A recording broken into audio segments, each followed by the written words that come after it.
That's 1932trainingcenter.org.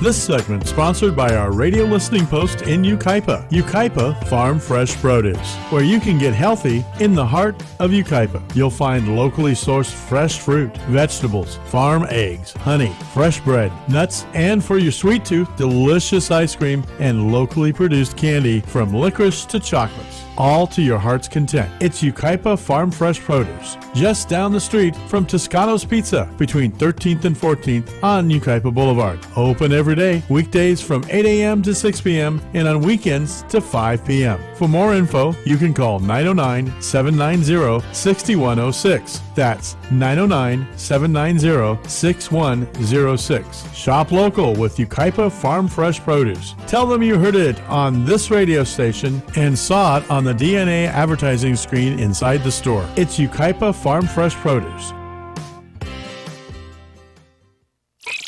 And now, the voices of KCAA with an exciting announcement. Want to hear NBC News or KCAA anywhere you go? Well, now there's an app for that. KCAA is celebrating 25 years and our silver anniversary with a brand new app. The new KCAA app is now available on your smart device, cell phone, in your car, or any place. Just search KCAA on Google Play or in the Apple Store. One touch and you can listen on your car radio, Bluetooth device, Android Auto, or Apple CarPlay. Catch the KCAA buzz in your earbuds or on the streets, celebrating 25 years of talk, news, and excellence with our new KCAA app. Just do it and download it. KCAA, celebrating 25 years.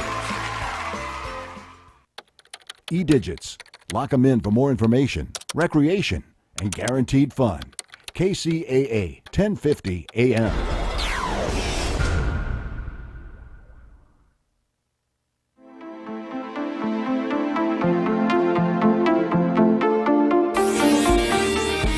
NBC News on KCAA Loma Linda is sponsored by Teamsters Local 1932, protecting the future of working families. Teamsters1932.org.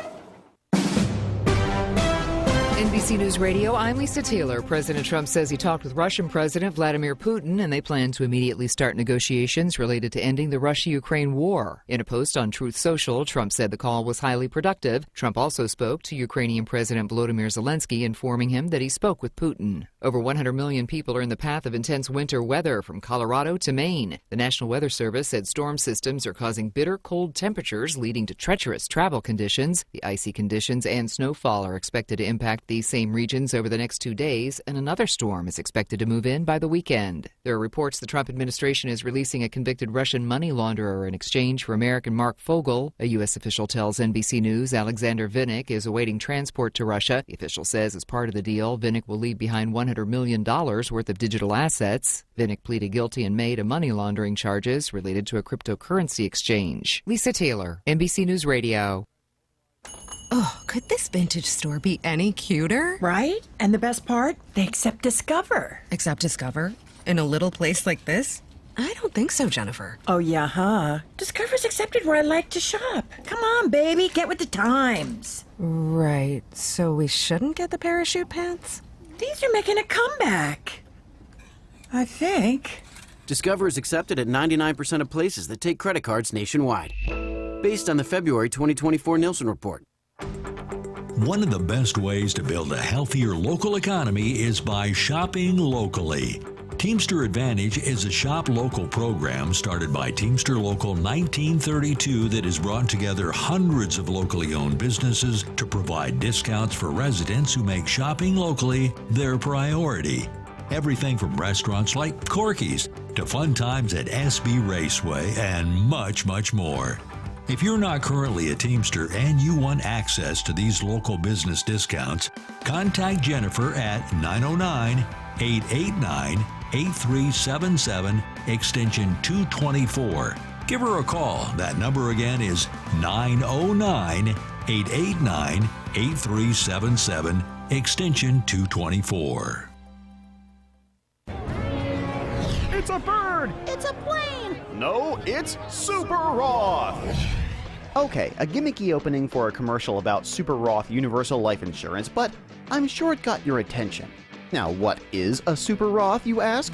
It's a permanent indexed universal life insurance that's totally liquid and easily accessible once it matures. Can be used to supplement retirement savings or a death benefit, or both. Has no income or contribution limit. Has no 5-year rule like Roth IRAs. Has no 10% penalty for accessing the funds before age 59 and a half. Oh, and the average historical returns are 5 to 7% annually, tax-free. Super Roths also lock in gains, which means you don't lose your money when the market is down.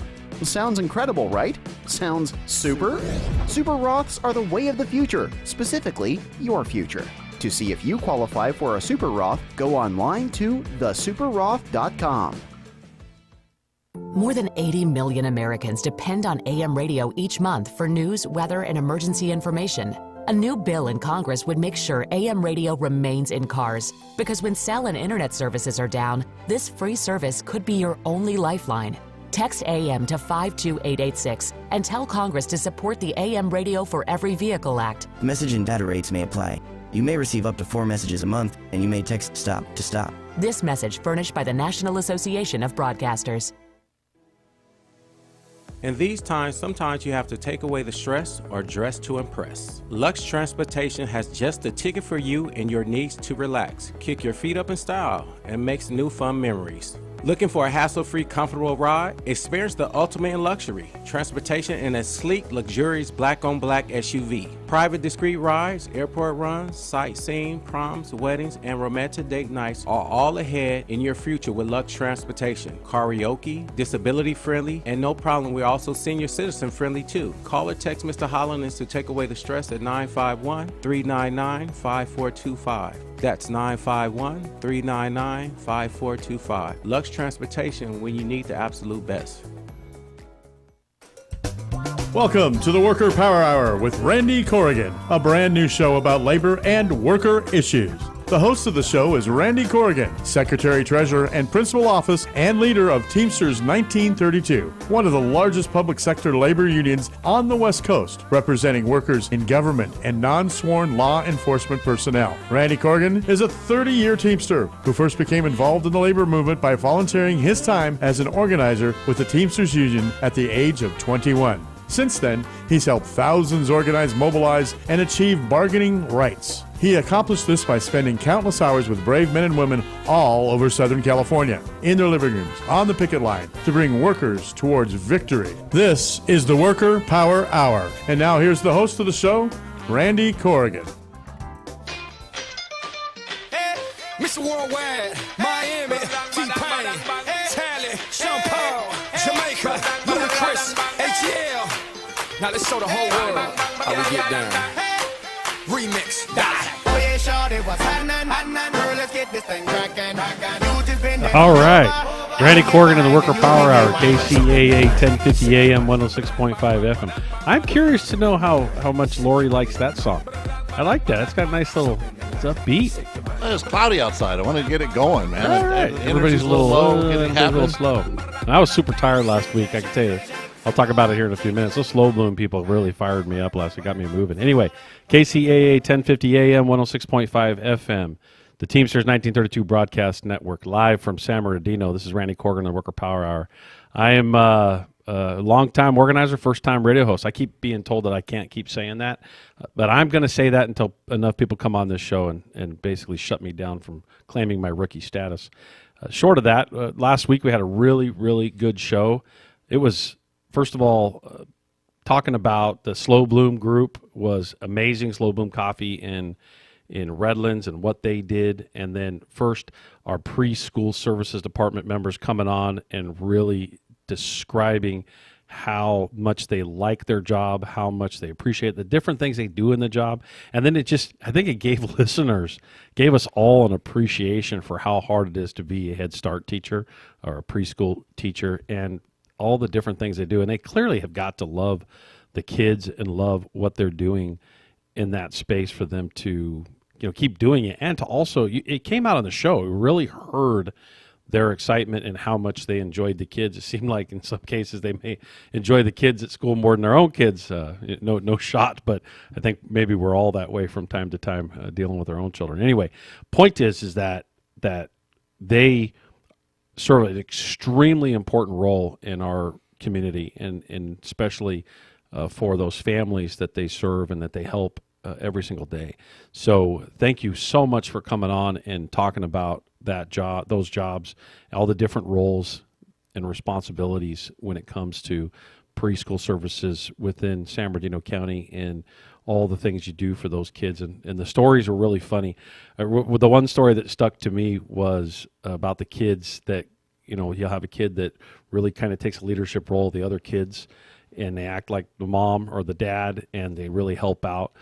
So I thought that was really, really cool to hear. It's just kind of natural what happens in with a bunch of kids is the ones that would naturally want to be helpful with one another came out. And so it was really fun to hear those stories. And obviously we'll bring them back on too to talk about some of the challenges they're running into, making sure that the issues that they're facing within their organization are raised to the top, and everybody can help participate in helping resolve those issues.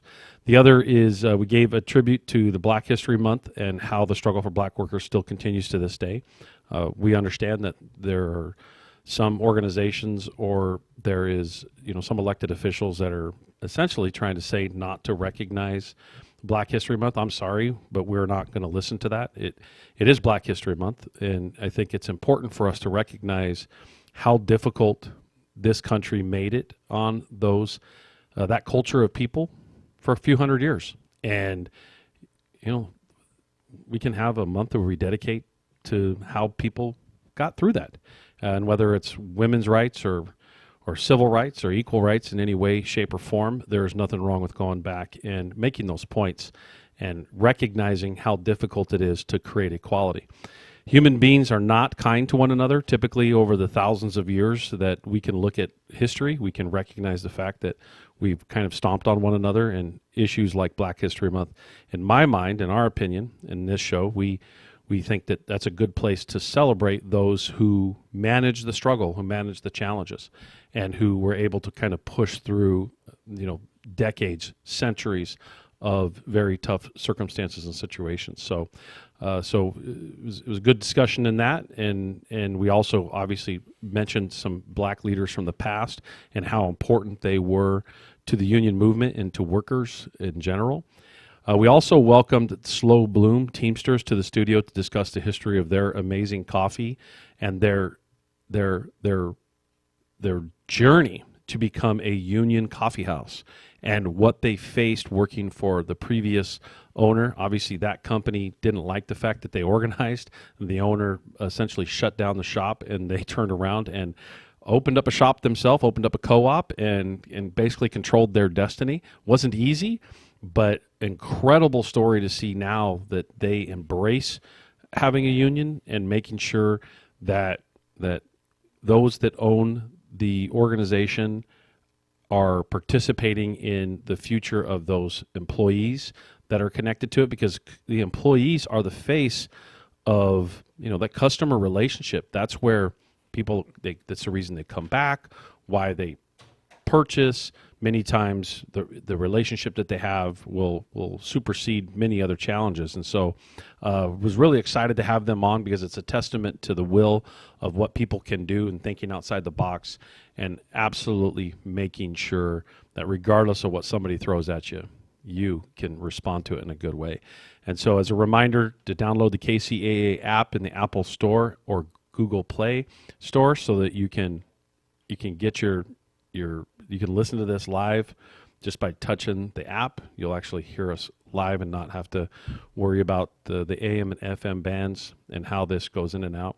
Sometimes when you're driving around, depending on how far you live or where you're driving to. So next part of the show is live shout-outs. Now, before I get into this very long list of those of you that are listening live and you want us to mention you, France, Mark, we have 335 or 350 people that are listening from France, and I know we've got people little pockets of a handful here, a handful there, all over the country. But France, That's kind of cool. I'm not sure what's going on there. We saw that it was it was only like 30 or something a few weeks ago, and then all of a sudden it's popped up. It's like 330. Yeah, so there's this little, so live shout outs to you from France, whoever you're listening. We're seeing you in the data. So that's kind of cool. Obviously not a market that we're trying to get into, but it's, just kind of makes you go, man, what's going on? The only thing I can think of, and I don't know if some of you wants to email us or let us know why you're listening from France. I'm assuming it's the connection that we're making on some of the work we're doing globally on the Amazon space.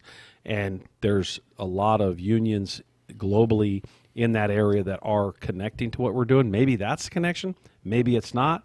It'd be nice if we heard from somebody on why. I mean, I don't speak French, so you're going to have to help me here and make sure that if you email us in English. Maybe it's just you're so damn sexy. France loves you, Randy. Yeah, I seriously doubt that. That's not the case. You got to brush up on your French, and the next show you got to the only you got to French say a I know phrase. is oui. So, and hopefully I don't have to dump that on the live. Remember, we're live radio, so you have to be careful what we say. Anyway, kind of cool little statistic about France. It kind of sticks out and it's fun. I know we internally here like to laugh and joke about little pockets like that sometimes don't make sense to us, but we definitely enjoy it. And so moving on with the live shout outs, we got City of San Bernardino workers listening in live, which are and then we have Richard and Alex from the City of Montclair. We also have Water and Streets crew from Pomona. We have members at the San Bernardino Crime Lab, Kim Shapiro. She'll be on later. She's listening in live, and we actually should be in studio here, I think, at 3:30. We also have Sandy Cabrera, ARMC Medical Imaging, Jeremy Lopez, Charles Brown, ARMC Security, Takib Courier, ARMC Info Management, Vanessa Barber, ARMC Rehab, Doris Villegas, ARMC ER, Makisha Waller, ARMC Epic. We also have Danielle Miles, OA2 at BH, Olivia Cabrera, OA1 at MICU, Krista Hunter from Food Services, ARMC, Superintendent at Schools. Apparently we're starting to get a lot more people at the schools listening in. Really appreciate that, John Gamboa. Hey, good to hear from you, John. Glad to see that you're listening in. Stephanie Hancock, Bernadette Guerrero, Angel Jones, Natalie Gamel, Mike Flores, PSD members Steve Thompson, Gary Suckram. Good to hear from you, Gary. Hopefully we'll get you on the show here pretty soon, too. Deputy of Child Support, Victorville, listening in live. This list goes on. I got Jenny Hernandez listening in from Public Health, Mierda Cordova from TAD, Holly Edison, retiree, Linda Haro, Sheila Muir. We have City of Chino, Jorge, Jesse, Robert, and Sophia. District Attorney's Office, we got Lori, as always. She is grading our music on a regular basis. Dinah Macias, I see that you're getting others to listen in there, Lori, so can't wait. I think last time she texted when I called her out on the radio live, she texted Mark to see what to give us a rating on our actual music quality. On-air music critic. Yeah, I'm live. good with that. Yeah. From San Bernardino. Live from San Bernardino. We got a live music critic for Lori Ryan. Anyway, Bernie Delatorre from Colton. Warren Pennington from DWA, which is Desert Water Agency. Redland Stewards playing the show during their stewards meeting. So you guys actually have a stewards meeting right now, and you are playing this show. So shout out to you. Make sure that you have a good meeting there. City of Needles General Unit playing the show during their meeting as well. We also have the Sheriff's Crime Lab listening in. We have the ITD stewards. Karen, hey, Karen, good to hear that you're listening in live, as well as Karen Tinsley and Nathan Gutierrez. And then we have Coachella Valley Water District. I think that's supposed to be Chino Valley Fire District. City of Fontana stewards Valerie and Terry Kim. City of Rialto, Thad and Freddie. Message from Leigh Glasgow at Tad01. You're listening in live, and she says, or he, I'm sorry, messed this up. Randy, you rock. Appreciate what you have done for Teamsters Local 1932. Thank you for that shout out, and thank you for that individual one. Really, really appreciate that. And so the next part of our show is labor heroes and labor events. I got a Teamster Advantage partner sitting to my right, your left on the screen. I'm running a little late here, so I'll get to you in a few minutes after I talk about these. And Harry Bridges is the first one. Harry Bridges, founder of the ILWU, which is International Longshoremen and Warehouse Union, is a legend in the labor movement as he led the general strike along the West Coast in 1934. 1934 was a year that there was a lot of strikes happening throughout the country. Workers were really, really being suppressed. There was no rights when it came to worker rights at all in any legislative body, and workers realized the only thing they could do was organize a union, and essentially the only passageway was to shut down those operations until those companies recognized they had to do something decent. And think about it, in 1934, you had a lot of death on the job, a lot of dangerous situations. There was no safety for the most part, and so it was a bloody strike with several casualties known as Bloody Thursday. Understand the Teamsters supported that strike. Much of the leverage of that strike was supported by our driving and obviously the handling of transportation in the industry. And so on July 5th, 1934, Harry Bridges led a 4-day general strike in San Francisco. The police aided the employer association by conducting a raid on a union hall. Yes, they actually did. And you know, we are no stranger to a lot of times police officers buddying up with a corporation or a business, which is kind of stupid because corporations and businesses never supported police officers' ability to bargain.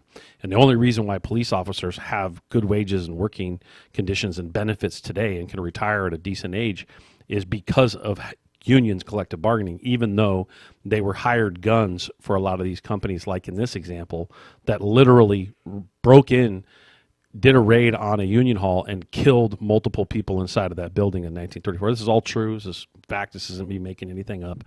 These are the things that we've had to deal with in the labor movement over 150 years. And so the strike was eventually settled with the ILWU being recognized, and they later became very powerful. Many would have called them the kings of the wharf, very much controlling that industry. Ultimately, workers won by shutting down the operation until there was a resolve, until there was a compromise. We held the work hostage because apparently companies get to a certain degree that they think that they can hold the workers hostage, and we're not going to allow that to happen in this space. And so the next item is, the next person that I'm recognizing is Bernard Rustin. Served the trade union and civil rights movement as a brilliant theorist, tactician, and organizer. He brought organized labor and the civil rights movement together to create a stronger presence for both groups. He assisted MLK in the organizing of bus boycotts. He also was one of the leaders, along with Philip A. Randolph, that organized the March on Washington, which was originally called the March for Jobs and Freedom. Most people don't know that. It was actually a March for Jobs and Freedom, and that was that march was held on the 100th anniversary of the Emancipation Proclamation, where Dr. King gave his famous "I Have a Dream" speech. That march helped secure the Civil Rights Act in 1963. And the Voting Act of 1964. And so the last point I will make is the War on Workers. I actually attended this rally back in March, on March 26th of 2011. Thousands attended the LA Labor Rally, as I stated the date, which was called the War on Workers, and it was set because there was an alarming trend that the unions had recently seen, where this attack on labor unions was happening over and over throughout the country.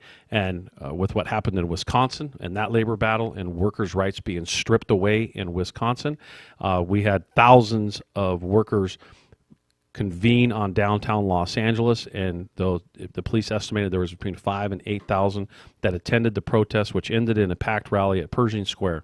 Tom Morello from Rage Against the Machine performed, and the event came in response to the Wisconsin legislature's approval of a bill that curtailed collective bargaining rights for many unions. And this was there was a piece from the LA Times column on that march. So if you get a chance, look it up. Just Google it, and you'll see the massive movement. It was actually cool to be part of organizing that, being part of building that out, as well as participating in that on the ground. And so with that, I want to move into our Teamster Advantage guest. We have Alex Carrasco on here. I pronounced that correctly, right? Yeah. Alex Carrasco. And our Teamster Advantage program, for those of you who don't know, I don't know how you don't know if you listen in, but we have more than 1,000 small businesses connected to our network, and we talk about it on our radio show and advertise and billboards, and we have an app that we send out push notifications to, and essentially it's our commitment to the community where we're promoting a connection to these small businesses, because small businesses are really what makes this economy operate, and making sure that money's in the hands of these small business owners for each of these communities. They're just working class people trying to do the best they can, and it's really hard to compete with this huge corporate structure in our current environment, especially with corporations having the amount of control that they have. So with that, Alex, you want to talk to us about your program? And you've been a partner with us for about 3 years, right? Yes, correct. So why don't you introduce yourself? Yeah, okay. My name is Alex Carrasco, and I am from Employee Savings Tickets. And Employee Savings Tickets is your exclusive discount ticket provider for Teamsters 1932. And we have been partners now for about, like I said, 3 years. We provide everything from discounts to theme parks, movies, hotels, rent-a-cars, airfare. The list goes on and on. You know, we're trying to provide even more stuff. We're getting a little bit more creative with some of the attractions and venues that we're bringing on. Recently, we've been adding on something different, like wine tours in some of the like Paso Robles. Working on trying to get something here locally in Is there a beer tour? There is. Is there a beer tour? Yes. I was only kidding. No, there is. Okay. Well, it includes. I can't do wine, so I don't go on wine tours. But well, there's not only beer, but there's actually whiskey and hard liquor. Yeah. So you said whiskey? Did I hear whiskey? Yeah. So a whiskey tour? Well, I can't imagine that. So if anybody's do a ever shot been everywhere to, you go, you don't short survive tour. that. Yeah. No. So if you guys have ever been to Paso Robles, there's a place up there. It's called Tin City. And Tin City it's a U-shaped street that has a variety of different wine tasting bars, restaurants, breweries, and distilleries. And so you could either choose a 2-hour tour or a 4-hour tour if you think it can last that long. Yeah. Okay. 30 minutes for me. I'm a lightweight. Yeah. So, we're trying to get out of the normal thing of just offering your typical Universal Studios, Disneyland. I mean, we offer all that stuff, right? Movies, all that good stuff. There's actually the variety of these packages just makes it fun. It makes it so more I mean, engaging. everybody wants to get away, right? Yeah. So and Disneyland's the last place I want to go. Like a gazillion people there. I every would time recommend a Monday or Tuesday. But yeah, no. Actually, any day is good.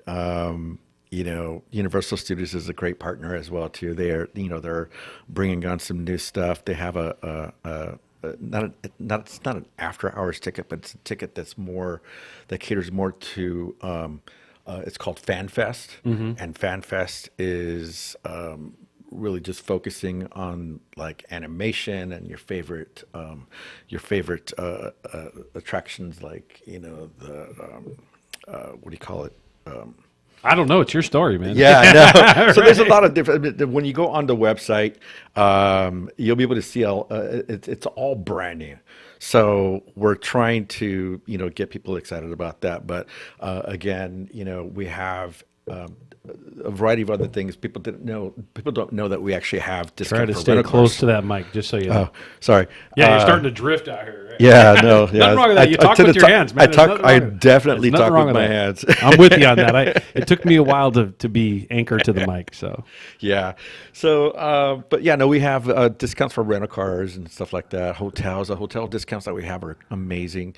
We just kicked off a new campaign for spring break, and which offers us some really great deals for hotels and vacation packages. So that in the movies, there's some new. Do you remember Spring Break in Palm Springs? Yeah. I saw the look on his face. Oh, he remembers. Well, I grew up in the 80s, so he yes. remembers. We need stories. No, we can't tell stories. No. Spring Break in Palm Springs was off the charts. Yes, it was. That city went nuts for like 3 weeks. Like it got flipped upside down. Yeah. And boy, what a good time it was. Yeah. Yeah. Even if you just cruise, like many of the times I would just cruise into town, but it would take 3-4 hours to drive through Palm Springs, coming down Palm Canyon, Right. and then another 2 or 3 to get back up Indian Canyon. Right. So you're talking 5 hours of just literally inching through traffic while party scene is literally happening everywhere all around you. Right. It was a good time. Yeah. Yeah. Motorcycles with G-strings. We never missed it. you know, right, yeah. Yeah. Yeah, right. Look, I see that look at his face. Yeah. Anyway, that's for another show. We'll do it. Yeah, we'll have a retro where everybody comes on the show and we talk about our experiences in Palm Springs. Yeah. When spring break was in, and that was also when spring break was compacted into a shorter window. Yeah. Remember, it was really over 2 or 3 weeks, Now it's and over now a it's month. like stretched over like 5 weeks. And Yeah. Anyway, sorry, I got off on the spring break stuff. But we do have discounts for spring break hotels too, so you can create your own spring break. Your own package, yeah. Your Your own little party. Yeah. Get a bunch of hotels get a bunch of rooms in a hotel, and you can get the same feeling as you're going down the hallway. I'm just kidding. Hey, a golf tournament would be bad. Spring break golf tournament. Idea. Yeah, didn't they break that up at that golf course down in Corona that one time when they? Oh, wait, slow down. Was that like 92 or something like that? Yeah, they had a tent at every hole. Yeah, literally. Yeah, it's crazy. Yeah, everybody had a tent. Yeah, it's, when you really think back at some of the things that went on, like you got to go, Anyway, things that make you go, That's a song. Anyway, let's talk about your discounts here. We all got distracted. My bad. Yeah, no. The discounts are available on the website. If you want, it is a gated website, so it's exclusive to the members. So they do have to have an access code. I won't give out the access code over the radio because want everybody. Everybody can listen. Yeah. So how do they get the access code from us, Mark? They call into the front office, talk to Michelle or Fatima or Jen. Who answers the phone. Right. And they have to give their membership ID or their work ID, obviously. Okay, cool. As long as we're explaining to everybody. Yeah. Do you want me to give the phone number out? Yeah, go for it. Yeah, the phone number is 909-889-8377.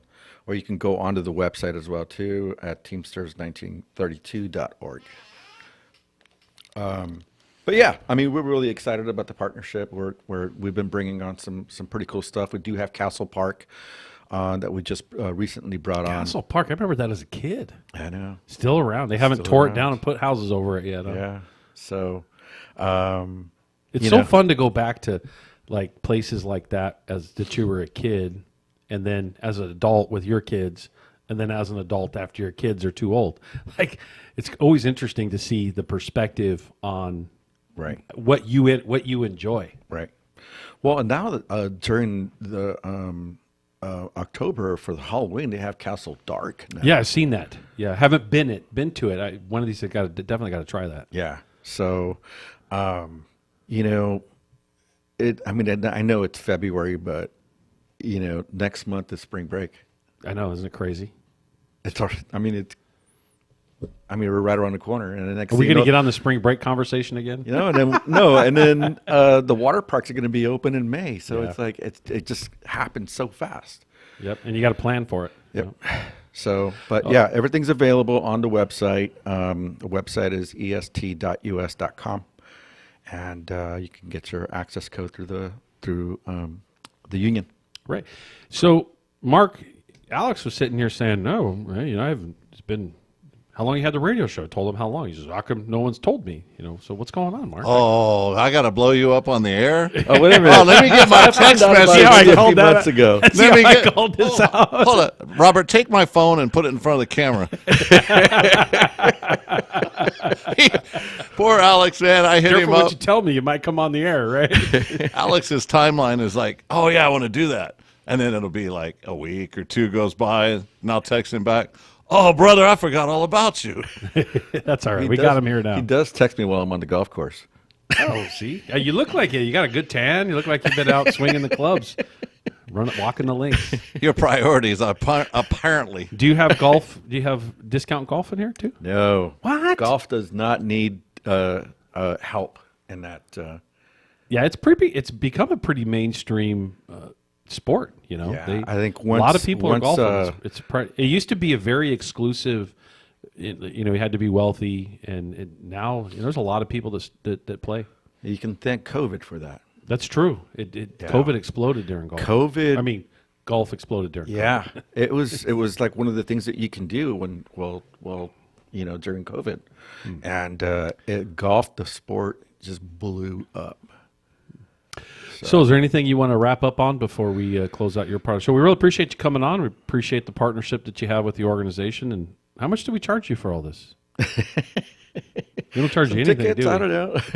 No, we don't even charge you anything. No. That's kind of the point. That's what we're advertising, is that we do this as an organization to really engage the local community and prove that there are things that every organization could do to lift one another up and to bring a real holistic community, and encouraging our members to participate in these small businesses, as well as connecting to the discounts that are offered through that partnership. There's no reason for us to try to make any money on it. Yeah. Obviously, the cost is bared on us managing the program, which is not cheap. Right.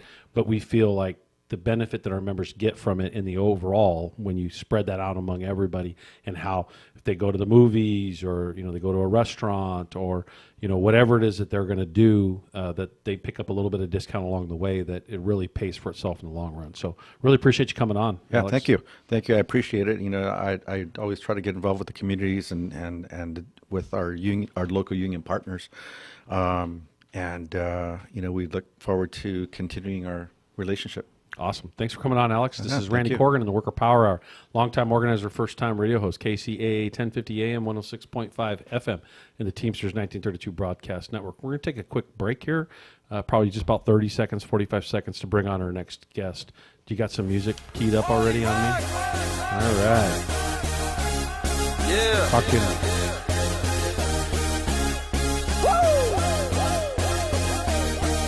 Let's go. Party rock is in the house tonight. Everybody just have a good time. Yeah. And we gon' make you lose your mind. Woo. Everybody just have a good time. Party rock is in the house tonight. Oh. Everybody just have a good time. I can feel this, and we gon' make you lose your mind. Yeah. We just wanna see you shake that.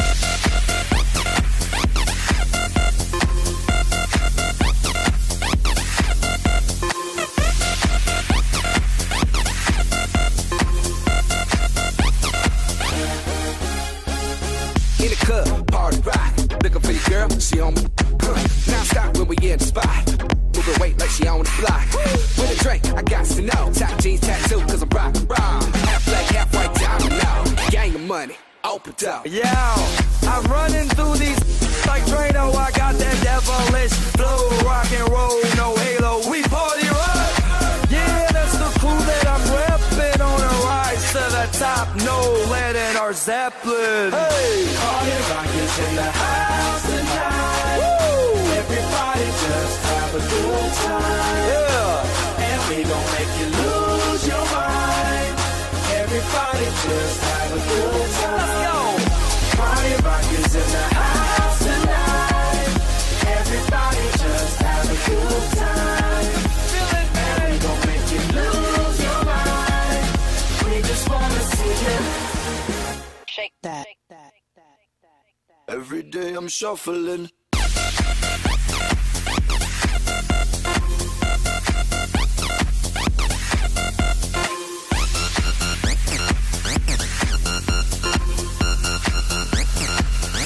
Shuffling. Step up fast and be the first girl to make me. We get mine, don't be mad. Now stop.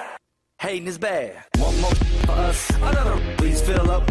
Don't mess around. We just want to see you shaking up. Now you home with me. Get up, get down, put your hands up to the sound. Get up, get down, put your hands up to the sound. Get up, get down, put your hands up to the sound. Put your hands up to the sound. Put your hands up to the sound. Get up, get up, get up, get up, get up, get up, get up, get up, get up. Put your hands up to the sound, to the sound. Put your hands up, put your hands up, put your hands up, put your hands up.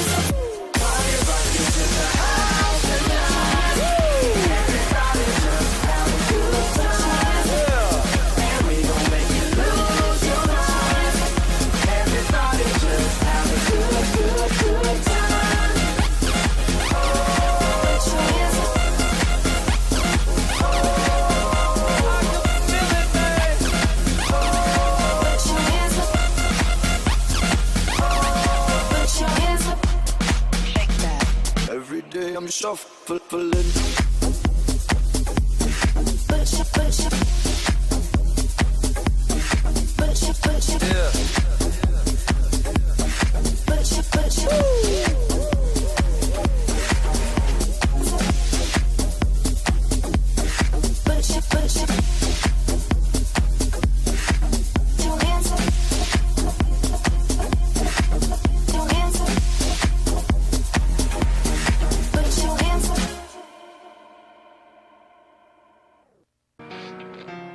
It starts with one thing. I don't know why. It doesn't even matter how hard you try. Keep that in mind. I designed this rhyme to explain in due time. All I know, time is a valuable thing. Watch it fly by as the pendulum swings. Watch it count down to the end of the day. The clock takes life away. It's so unreal. Didn't look All down right. below. Randy Watch Corgan the here, time back at the Worker Power Hour. KCAA 1050 AM, 106.5 FM. Teamsters 1932 Broadcast Network. Sorry, I had a little hiccup in the middle of this. Got a bloody nose. What's that? I said your Skype is up. Is it? All right. We got Richard on from the Oregon Nurses Association, I believe, right? And so Correct. What's that? Is that correct? Yep. All right. We got him connected. We got him live. I can hear you. Hey, why don't you introduce yourself? Obviously, you guys are on strike. You got a story to tell up there. Appreciate you coming on the show and sharing what's going on in Oregon. Obviously, this is these labor disputes that are erupting everywhere else. We definitely like this space that we have here, our members to hear it. Obviously, all the listeners that are not our members to understand that these types of fights are going on all over the place, and it's really important for us to pay attention to them. So why don't you tell us what's going on, Richard? Sure, thank you. So yeah, my name's Richard Botterill. I'm an emergency room nurse at Providence, Portland. I'm the chair of the bargaining team there. I'm also on the Oregon Nursing Association Board of Directors. And today is day 34 of our strike. 8 hospitals, so all out on strike, all the nurses, around 5,000 nurses. We've also had doctors out joining us. We've had OBGYNs, midwives out joining us. Currently have, truly amazing support from all of our community, from the other unions in town. I mean, we even had UNAC was up here a few weeks ago supporting us out on the picket lines. So it's a little cooler up here. We were around 27 degrees this morning when people were out on the line. But we just have great turnout, great support. Providence put forward a TA, a tentative agreement, last week, and we put that to a vote. And as we expected, it went down by, I think we had 92% of our nurses responded on the vote, and it was voted down by about 83%. Wow, what are the issues that are really behind the difference? If you want to talk about it, you don't have to. I understand sometimes you want to Sure. keep that separate. But. No. I'm happy to talk about that. There are kind of a few major issues. Staffing is one of them, and maintaining adequate staffing and decent staffing so we can provide the support, that we are expected to provide and we should be providing for the communities that we serve. And that's been accentuated lately because early last year, we got House Bill 2697 into law in the state of Oregon, which is known as the Safe Staffing Bill. And there's a big difference in the way we as nurses and the union interpret that law, and how the hospitals, specifically my hospital healthcare system is Providence, how they interpret that law. So that's huge. Another big one is retroactive pay. We've always had retro pay at Providence, and we have a number of hospitals. The earliest hospital whose contract expired was in December of 2023. So they've been out of contract for well over a year now, and Providence is saying, no, we're not going to give you retro. And there's been a number of other hospitals between then and now whose contracts have expired, and they're still saying no retro. My hospital's contract ended the end of last year, and we were out on strike within a few days. So we're not really impacted by that. We are pushing to get contract alignment, so all of us have our same termination dates on our contract. Providence are fighting that. We're looking at wages so that we have a decent wage scale that's competitive in our marketplace. And we're looking at healthcare. We don't have the greatest healthcare, which is... Whoa. Hold on a minute. You're telling me you're nurses? Yeah. I find this so intriguing that all these labor disputes recently, when it comes to those in the healthcare field, are struggling with their employer to have good healthcare. Like, isn't that insane? Tell me about the contradiction of that.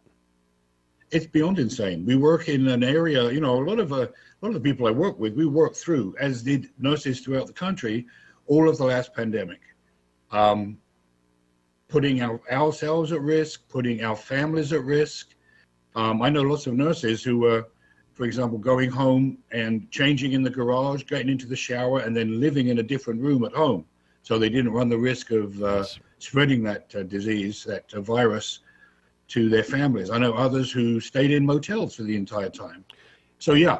And one thing about, I don't mean to cut you off, but one thing about this industry that I found profound during COVID is that there are a lot of people that left the industry. In other words, they said, okay, I'm not cut out for this, and they bounced. So all of you that are in it now are the ones that stuck it out, that did all the things and the sacrifices like you're laying out right now, and didn't run when things got tough. You rolled through it, and now you're like, hey, employers or institutions, it's time to step up to the plate. Sorry to cut you off. No, absolutely. You're right on the money.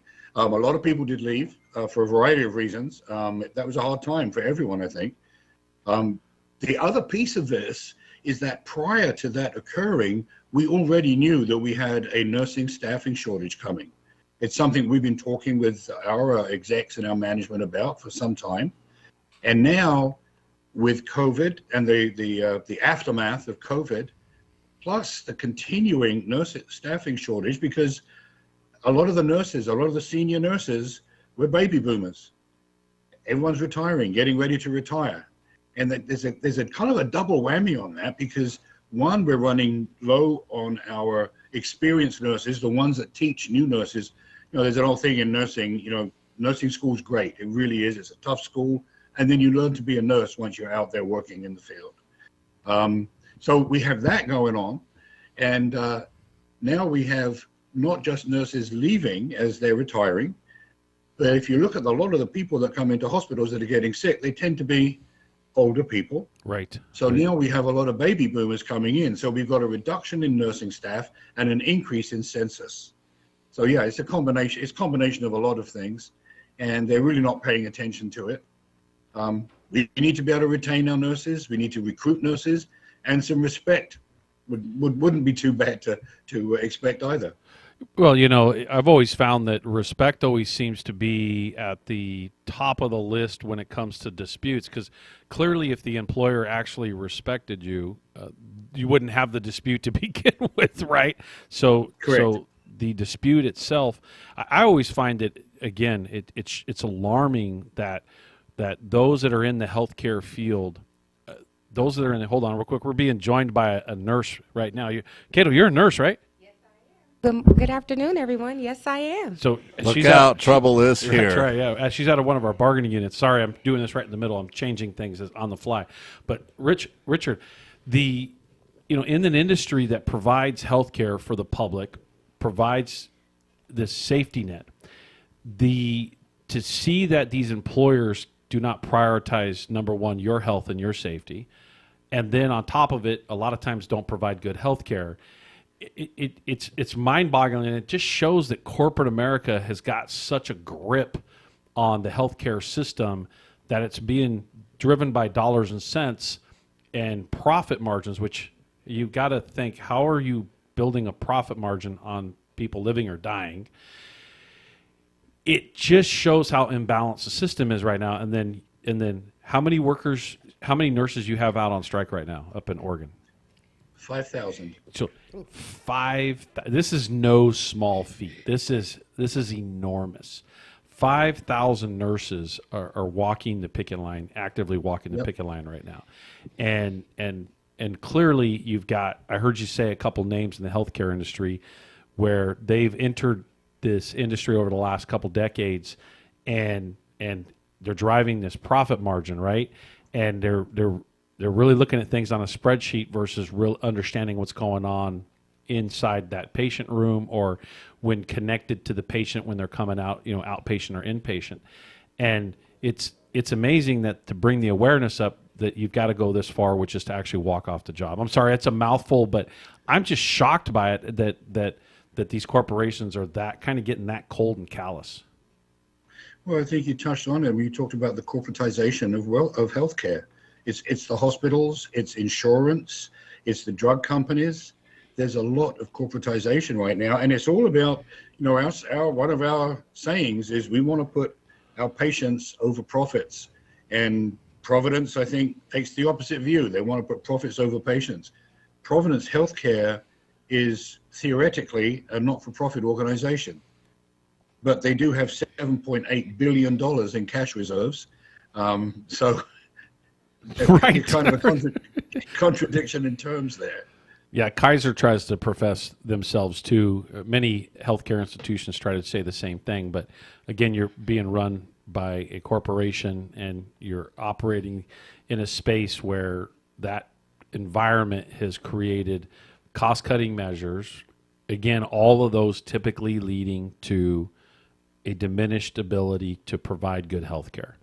So what are the things you want to tell our listeners, Richard? Obviously, we'd love to get in a bus and go over there and help you. It's quite the drive for us, but don't put us past us. I get, every time I say something on a show like this, I get a bunch of members that call and say, get the bus ready. Go, because I don't know if you're aware, we do have a 50-plus passenger bus that looks really nice, and our members love to go on long rides on it. So what do you need help from us for? We've had so much help and support from the Teamsters, from AFL-CIO, from all the other unions up here. I mean, it really is. I think that's the way. I'm listening to a book right now. It's called Offshore, I think it is. And the discussion in this book is how the older medieval, if you like, structure of kings, queens, nobility, down all the way down to the serfs that used to exist is now being replaced by the billionaires and millionaires, and those of us that work and provide the work that gives them the money in the first place. And that the only way we are able to combat that, to fight that, to go back at that, is if all of the unions work together. And there's more of us than there are of them, right? So I think all of us working together, supporting each other, whatever it might be. I mean, we happen to be healthcare. There's a lot of other, as you mentioned at the beginning of the show, a lot of other areas that are either on strike or talking about going on strike now. And I think I hope we're going to see more and more of that as we all stick together. I mean, I know that one example, that the hospital I'm at, they've run out of Pepsi Cola in the canteen, in the cafeteria, because the Teamsters are refusing to deliver. That's right. There's a unity there. They're not crossing the picket line, and that's happening with a lot of different areas.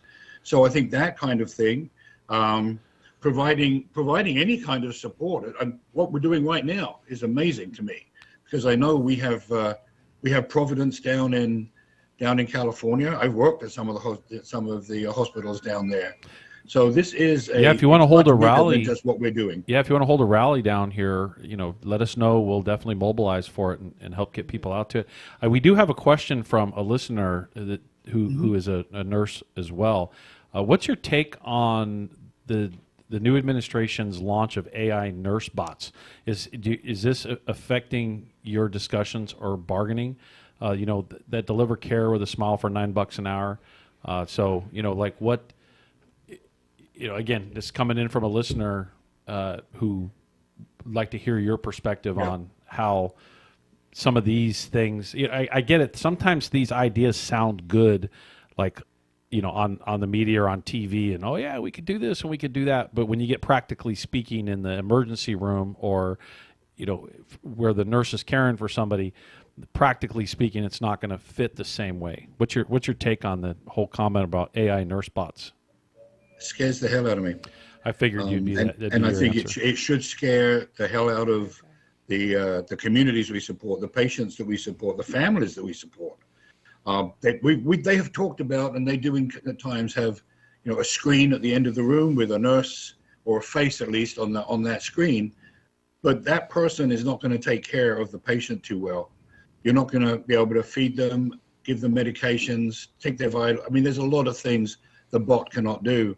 And AI in general, I think, especially with some of the latest things we're seeing about not having any kind of controls or monitoring or laws, rules, whatever, over AI, it is ripe for abuse, misuse, appropriation of things.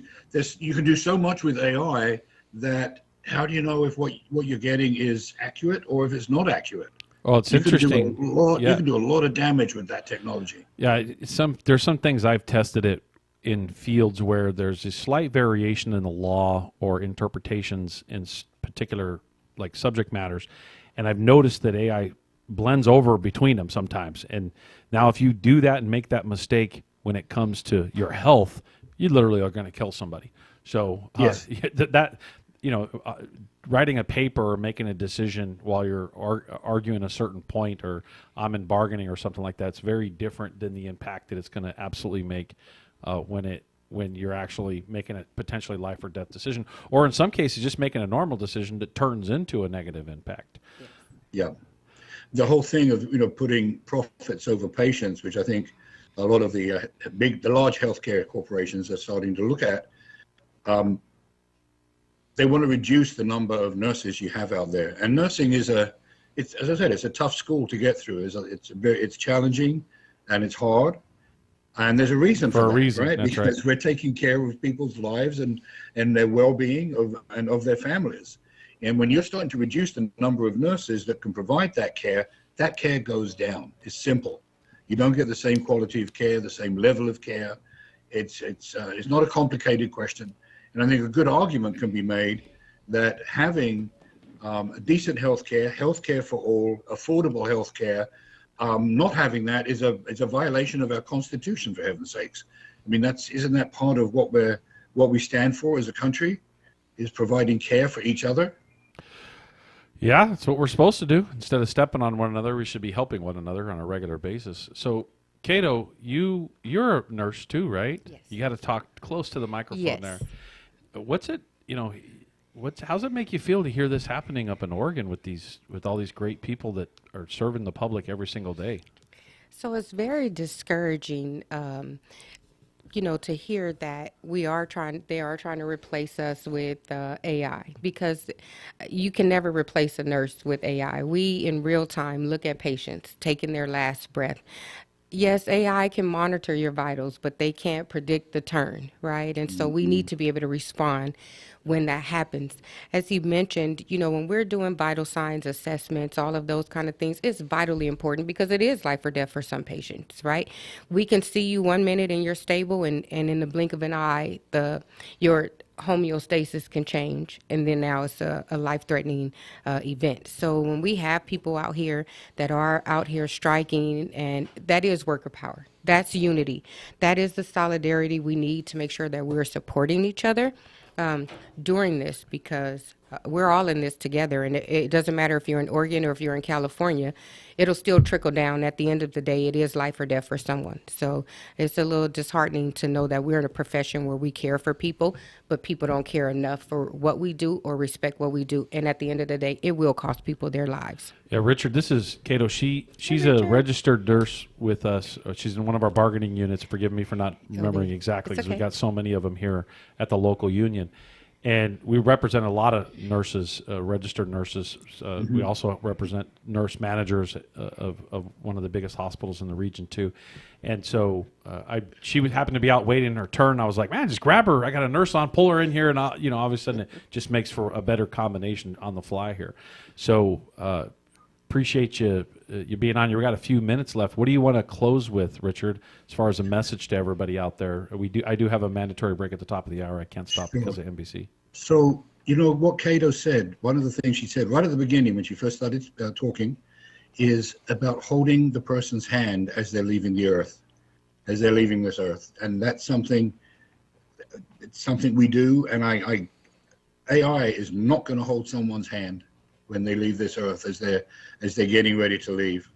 And the thing is, it's not just that moment, because after that happens, as a nurse, I'm caring for the family that are there, the mother, father, husband, grandparent, whatever it might be, taking care, helping them, caring for them, making sure they're okay. Other family members are coming in. Obviously, very, very emotional times. It doesn't happen with AI. Yeah, to that, it's human. It's human to human.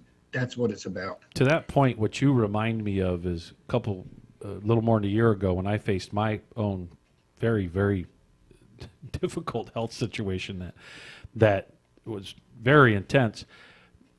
I still remember the nurse that was by my side when we were getting through this, and those very critical hours, you can tell that nurse, his name was Mike, really, really cared, was truly invested in my health, getting me over the hump of what I had to get over in that couple hours. And then I happened to be in bargaining for the county at the same time, and obviously when I came back to work, we had nurse managers in the bargaining, and all the nurses, were we were all attached because they knew what I was going through, and just the care that's there is just incredible. And so that connection, obviously AI is not going to connect to, and I hate to cut this thing off because I've only got a minute left, but thank you, Richard, for what you do. Thank you so much. We also get to do a quick shout out for Tisak. He actually he's part of the union that represents this group there with the Oregon Nurses Association. And thanks for jumping in the last minute here, Cato, for coming in. Yes, and thank you all in the healthcare industry for the work that you do, not just registered nurses, but everybody else. Really appreciate you coming on the show. Can you say something in 15 seconds, Richard, to close this out? Just thank you so much for giving us a little bit of time here, for hearing us. Very emotional, the connection. Yep. And we'll get you back on a future show if you still have your dispute coming on. Even get you on after you win. Like to really talk about the success that comes from it. And this is Randy Corrigan in the Worker Power Hour, KCAA 1050 AM, 106.5 FM, the Teamsters 1932 Broadcast Network. Take it away to the break. NBC News on KCAA Loma Linda, sponsored by Teamsters Local 1932, protecting the future of working families. Teamsters1932.org.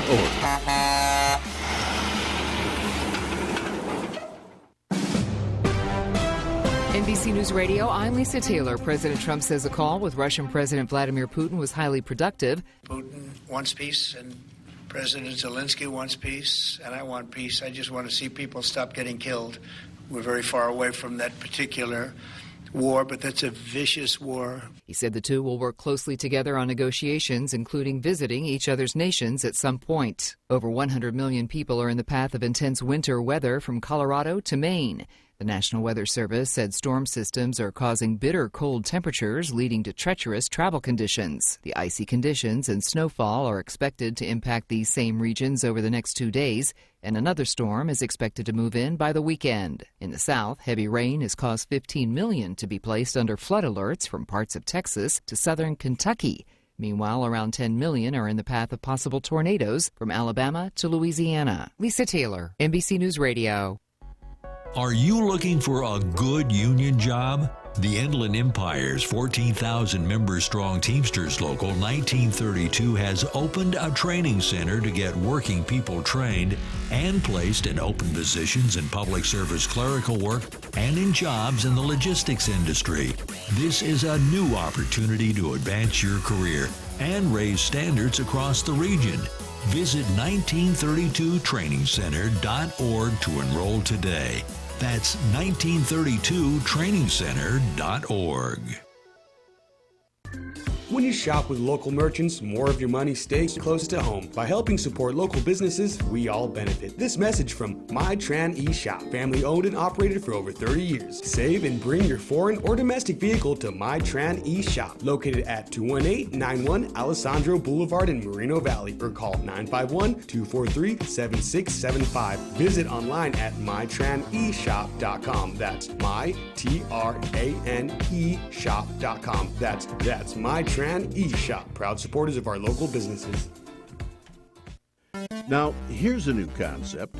Digital Network Advertising, where businesses display your ad inside their building. If a picture's worth 1,000 words, your company is going to thrive with digital network advertising. Choose your marketing sites or jump on the DNA system and advertise with all participants. Your business ad or logo is rotated multiple times an hour inside local businesses where people will discover your company. Digital Network Advertising, DNA, a novel way to be seen and remembered. Digital Network Advertising with networks in Redlands and Yucaipa. Call in the 909 area 222-9293 for introductory pricing. That's 909-222-9293 for Digital Network Advertising. One last time, Digital Network Advertising, 909-222-9293. This segment sponsored by our radio listening post in Yucaipa. Yucaipa Farm Fresh Produce, where you can get healthy in the heart of Yucaipa. You'll find locally sourced fresh fruit, vegetables, farm eggs, honey, fresh bread, nuts, and for your sweet tooth, delicious ice cream and locally produced candy from licorice to chocolates, all to your heart's content. It's Yucaipa Farm Fresh Produce, just down the street from Toscano's Pizza, between 13th and 14th on Yucaipa Boulevard. Open every day, weekdays from 8 a.m. to 6 p.m. and on weekends to 5 p.m. For more info, you can call 909-790-6106. That's 909-790-6106. Shop local with Yucaipa Farm Fresh Produce. Tell them you heard it on this radio station and saw it on the DNA advertising screen inside the store. It's Yucaipa Farm Fresh Produce. Welcome to the Worker Power Hour with Randy Corrigan, a brand new show about labor and worker issues. The host of the show is Randy Corrigan, Secretary, Treasurer, and Principal Office and leader of Teamsters 1932, one of the largest public sector labor unions on the West Coast, representing workers in government and non-sworn law enforcement personnel. Randy Corrigan is a 30-year Teamster who first became involved in the labor movement by volunteering his time as an organizer with the Teamsters Union at the age of 21. Since then, he's helped thousands organize, mobilize, and achieve bargaining rights. He accomplished this by spending countless hours with brave men and women all over Southern California, in their living rooms, on the picket line, to bring workers towards victory. This is the Worker Power Hour. And now here's the host of the show, Randy Corrigan.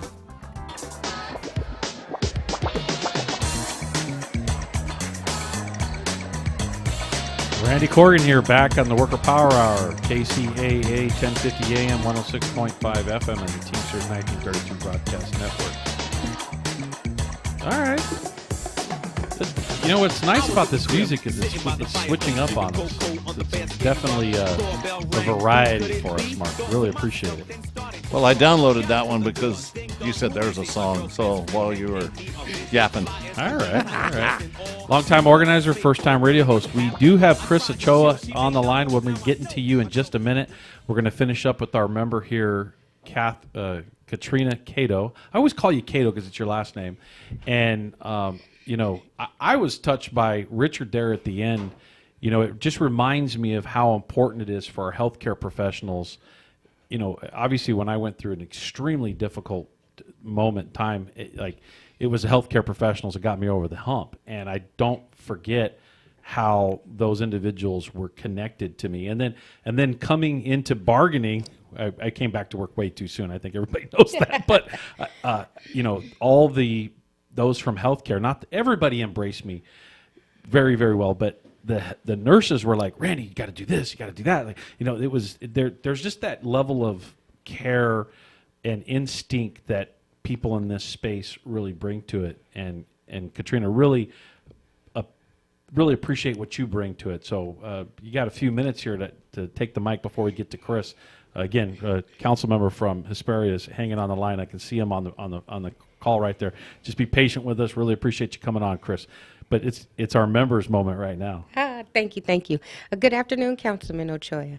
Thank you for your patience. Thank you, Randy, for inviting me here to the show today. Thank you for all of our members that are listening. It's a pleasure to be here. One of the reasons that I joined, so I've organized a campaign. Yes, you were part of that organizing drive up in the high desert. Yes, and I had everybody ready in 2 months. We were voting. But what was so important to me was that we all had a voice at the table, right? Oftentimes we'll sit at the table and we're just being served what's being placed in front of us without having an option to say what we would like. And it's important when you're bargaining for your rights to be able to have a voice at the table. So that was very important to me. It was an important message for me to get out to the people that we were organizing. We wanted to be able to have a fair share. Being in healthcare, we were running into that issue. COVID hit. We didn't have the protections we needed. We were being forced to work. We were being underpaid, overworked, the whole nine. So it was important that we drove that message home, and that's what helped us organize and get together so fast with that contract. Now I've actually come over. I'm here with San Bernardino County Public Health. I'm still nursing, so we're attending to the general public, but it is very important. You can't teach nurses to care, right? You can't teach that. It's just something that's within you if you're a nurse. And as you mentioned, everybody rallied around you afterwards to make sure that you still felt that support so that you can still get healthy, even though you were now back to work, right? You still have to scale back. You still have to make sure I always tell people to don't push yourself, pace yourself. Right. And that's very important because oftentimes we're ready to go ham and then we're stuck. Right. We get in this little pickle. So, yeah, I appreciate being here. Now I'm on the NEO team. So yeah, shout out to the NEO team. Yes. Right. Oh, my goodness. We have an incredible team. Abe leads our team. I have an incredible BA, Atrius, and we work as a unit. Don't say that too loud. You get them all, they'll get their heads too big. Right. I'm just going to pump them up. But no, really, they are. We have an incredible NEO team. I really enjoy going out, speaking to the new members, letting them know, because being in a union isn't always just about someone being there when you get in trouble at work, right? Correct. We are a prevent family. you from getting in trouble too. Yes, right. but we're a Advocate for family. you. Yeah. And one of the things that I really like about our local 1932, I always affectionately call us T1932, like the Terminator, so like we're really bad like that because we're IBT. But one of the things, we're very family oriented here. I really appreciate your leadership, the events that we do throughout the years for the members. I'm encouraging them. It's a buy-in, right? But we're here together. It's a shared responsibility. Yes. We have to all participate in this space. Yes. Yes. And we do these events for the members, for you guys to come out. And it's all included in the membership, right? So it's not something that costs them extra. But we do those family events. We make sure the members are supported, and we try to make sure that we outreach. This particular weekend, we'll be going out, knocking on doors, trying to make sure that we're reconnecting with members that, may have just kind of went astray a little bit, or that need to be reminded that we are here to support and help them. So really looking forward to that. Looking forward to getting my hands dirty, rolling up my sleeves, supporting my other IBT brothers and sisters throughout our local and throughout the nation, because we're going to be faced with some unprecedented times ahead of us, but we're in it together. That's right. Corporate America has taken the controls of this country, and we're going to have to deal with it. And guess what? It's not the first time. It's not going to be the last time. And we're not going to whine and cry for whatever period of time. What we're doing is we're going to get to work. Yes. We're going to knock on doors. We're going to agitate and make sure that workers are protected. Period. Yes. Make sure that workers are protected. And that is whether you're a Democrat or Republican or independent. What's important is identifying with our workers and their jobs and responsibilities and their contribution to the community being protected. So thanks for coming on, Cato. Absolutely. Really appreciate Thank you for that. having Let me. me switch over here to our council member. And what I can do here is just shut your mic off real quick. Transition. And so, Council Member Ochoa, thanks for coming on. I know we've had a hard time connecting, but yes. Why don't you introduce yourself? And I know you're an endorsed candidate from the local, and we're happy to have a strong relationship there in Hesperia. It's an area that we've tried to work hard at building strong relationships, and hopefully we can build a stronger one with the city of Hesperia. So you got the floor, Councilmember Ochoa. Well, thank you. Definitely. I'm a huge supporter of the Teamsters and the labor union movement and its ongoing movement. And I love what you said. It's something that's we're always going to have to keep fighting for, and doing the work, and knocking on doors, and talking to people, and representing. And that's what I hope to do here in Hesperia. That's one of the reasons why I decided to get involved, is simply because we were dealing with very low-paying jobs in the area, We're dealing with record high unemployment. I think it's a little over 9%, which is higher than the state and national average. And we're dealing with 18% of our people here in the city of Hesperia living at or near the poverty line. And those are big numbers. And for as amazing as Hesperia is to live, and it's safe, safest city in the high desert, we still have a lot of work to do. And just because it looks great on the surface, it doesn't mean there aren't things underneath the surface we can't focus on and work on. I got involved because I'm not afraid to identify those issues. I'm not afraid to do the hard work that comes with fixing those issues. And it's going to take a collaboration of work between myself and the other electeds on the city council and working together and coming up with those solutions. I'm committed to that work. So why is it that you sought labor support? What makes us that important? Well, simply because I know what it did for my life. I grew up a labor kid. My mom was a postal carrier for the United States Postal Service, very active in her labor union. I remember being a little boy at union halls in LA, old churches and old buildings and being in pews and listening to people, trying to fight for just a better living wage. And it was exciting, and it's something that I'll always remember and hold dear. Everything that I have now, everything that my family has is because of the unions, because of fair wages and living wages. Yeah, a lot of people take for granted collective bargaining and the power of collective bargaining, especially if you've had it for a long time. Like right now, shockingly, public sector bargaining rights in Utah are on the governor's desk to be eliminated. In other words, the Assembly and the Senate have passed it.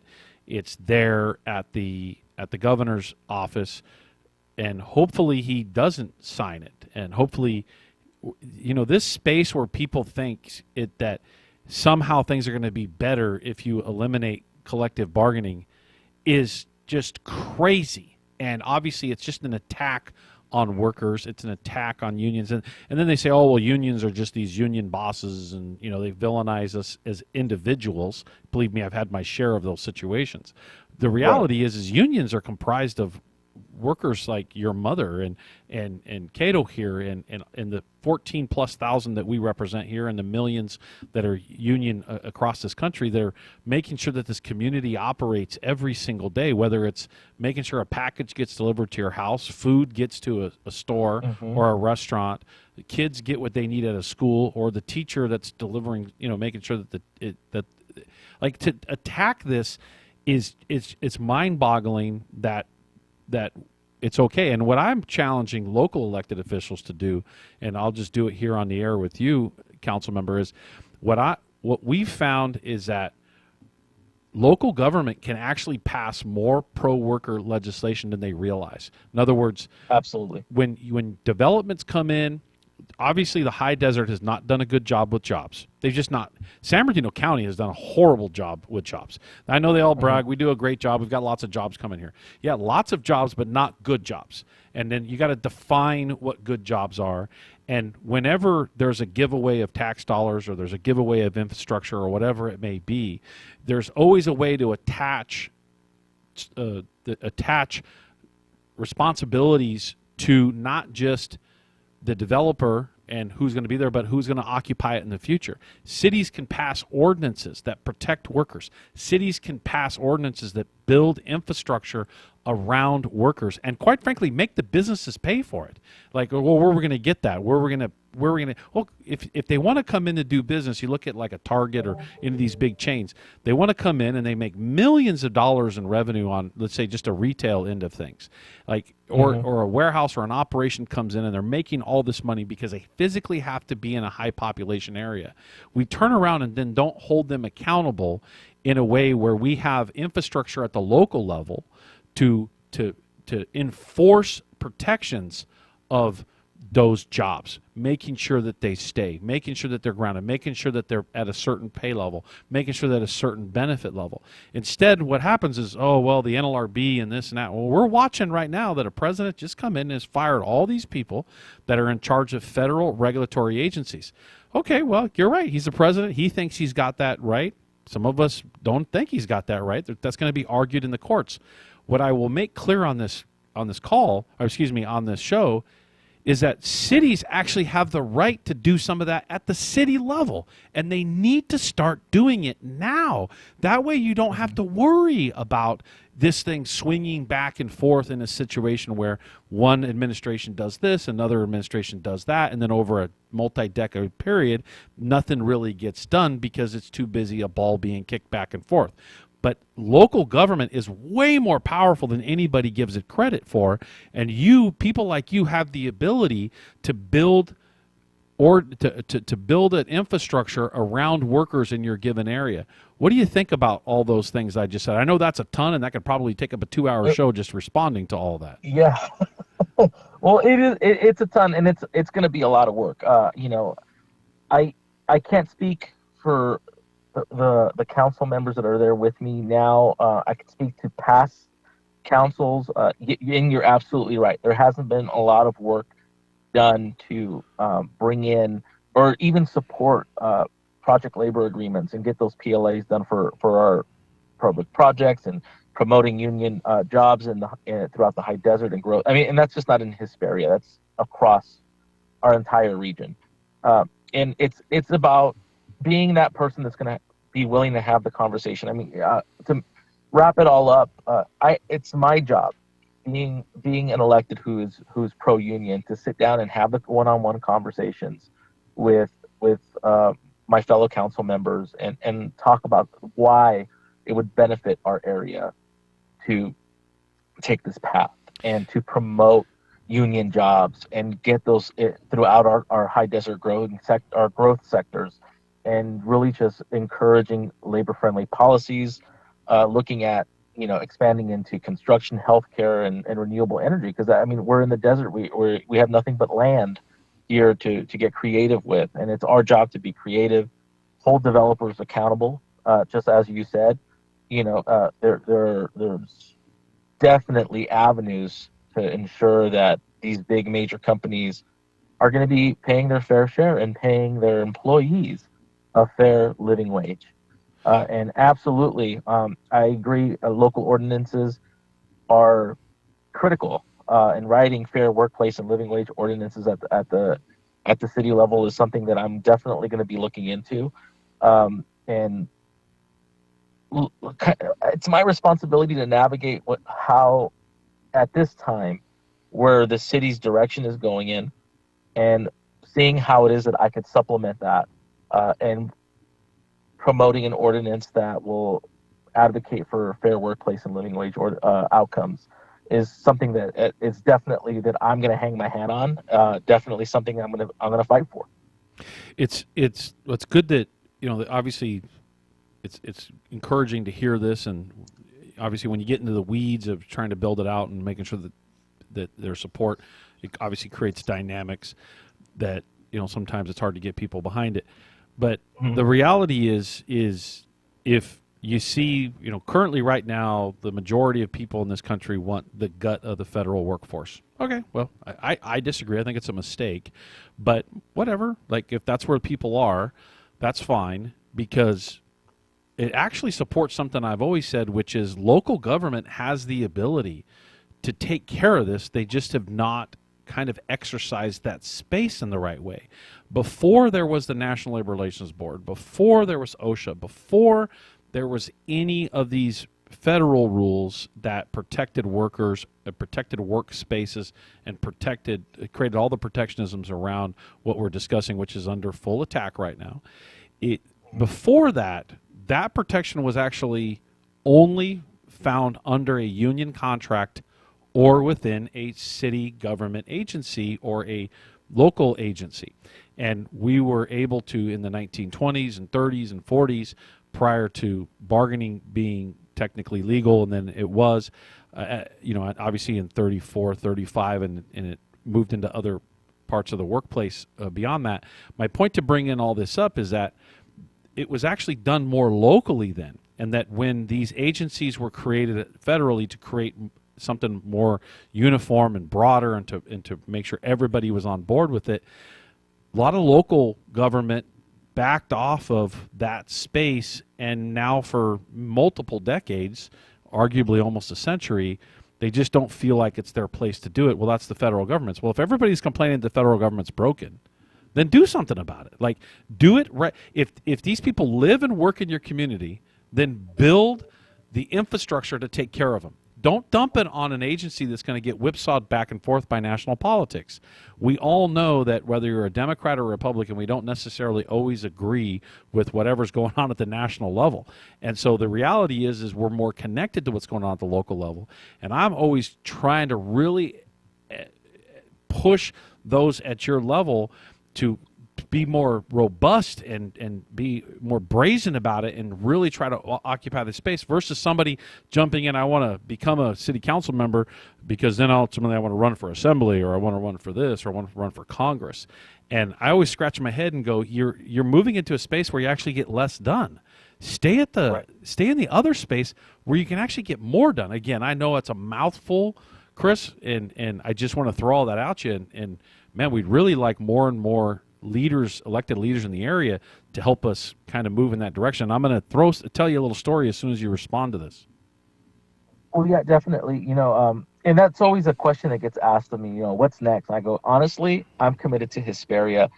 It's going to be a long time before we get the results that I'm going to be happy with. I'm going to try to move as fast as possible and addressing key infrastructure issues and social justice issues throughout the city, and getting ahead of some of the damages that have been done in the past, and moving forward into that bright future that we hope in light of the federal atmosphere that we're dealing with right now. And mind you, I've spoken to several federal employees here locally that are afraid. They're afraid they're going to lose their job, and they don't know what's next. They've been, they feel like they're in a hostile work environment. And, unfortunately, at the federal level, there's not much I can do. But here at the local level, I know what we should be doing. And that's, and like you said, if you want to affect people's lives every day, the local level is the place to do it. Yeah, and the energy's there right now. That's my intention. I'm committed. Yeah, you're breaking up. So the energy's there right now to do exactly what you're talking about. And the reality is almost everything that has an agency at the federal level has the ability to either have it at the state level in addition to the city or, some regional body or agency. So it just because there's a federal organization to manage, regulate, or handle an issue doesn't mean you can't do it at another level. And what's happened is we've allowed that to be an excuse to not engage in that. And just as the funny story to this, I was sitting with a bunch of people on one of our teams where we were mapping out our ability to do some of this stuff state by state across the country, where you're going to see in the next few months some very assertive ideas popping out on the very things you hear me talking about in multiple areas of the country that we're really, really excited about, because this moment gives us the opportunity to talk about it simply because we can't depend on these other institutions to bail us, right? What we're going to have to do is agitate where the support is and say it's your time to now step up and pass this sort of policy so that these workers are protected more locally, or maybe either statewide or regionally. My point for bringing it up is, ironically, while I'm having this conversation, I actually got a text message from a local leader at the same time I'm in the room with all these attorneys and all these strategists. And I get this text message to say, Randy, when are we going to get together to talk about how we help more workers organize in my area, da-da-da-da-da-da-da. I took my phone and I held it up and I was like, this right here, this energy in the universe tells us we're in the right space right now. Like, this just happened where we're talking about this with this long-term strategy, and boom, it lands right on my lap. It lands right on my lap where an elected official in the area is like, Randy, what can I do? When are we going to get together to make this happen? And so my point is I believe it's there. We just have to all believe figure out those right strategies and make it happen, and especially making sure we get people to understand. Let's not be whipped around by, let's say, the federal government's kind of the ball that's bouncing back and forth when we can take care of something more local. Anything you want to close on, Chris? What's that? Anything you want to close on? A message? Oh yes, definitely.